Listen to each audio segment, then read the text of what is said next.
ഇപ്പൊ ചേട്ടന് അന്ന് പറയണ്ടേ IPL നാട്ടിൽ കൊണ്ടുവരുന്നു പറഞ്ഞു. അതേമാതിരി ഇപ്പൊ ഈ ഫുട്ബോൾ വേൾഡ് കപ്പ് വരുമ്പോൾ നാട്ടിൽ എന്തൊക്കെയാണ് നമ്മൾ ചെയ്യാൻ പറ്റും? തീർച്ചയായിട്ടും ഞാൻ MLA തുടങ്ങിയ ആദ്യ ദിവസം കൊണ്ട് പറഞ്ഞൊരു കാര്യമാണ് സ്പോർട്സിന്റെ സെന്ററായി പുതുപ്പള്ളിയെ വളർത്തിയെടുക്കുക എന്നുള്ളത്.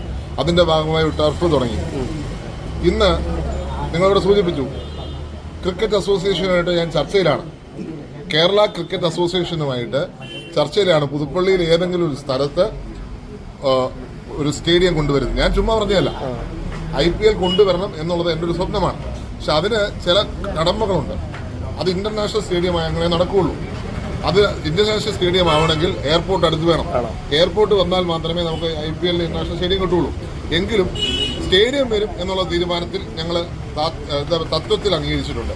അതിന്റെ പ്രവർത്തനം നടക്കുന്നു.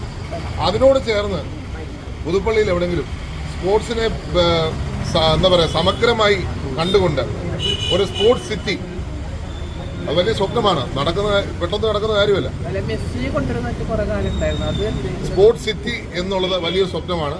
ആ സ്വപ്നത്തിലേക്ക് പുതുപ്പള്ളിയിലെ പല സ്ഥലങ്ങളും ഞങ്ങൾ നോക്കുന്നുണ്ട്. എന്ത് ചെയ്യാൻ സാധിക്കുമോയെങ്കിൽ അതിന്റെ പ്രവർത്തനം നടക്കുന്നു. മെസ്സിയെ കൊണ്ടുവരാൻ പറ്റാത്തത് അന്നത്തെ സർക്കാരിന്റെ ഒരു അവർ ശ്രമിക്കാത്തതുകൊണ്ടാണ് ഞാൻ പറയുന്നത്.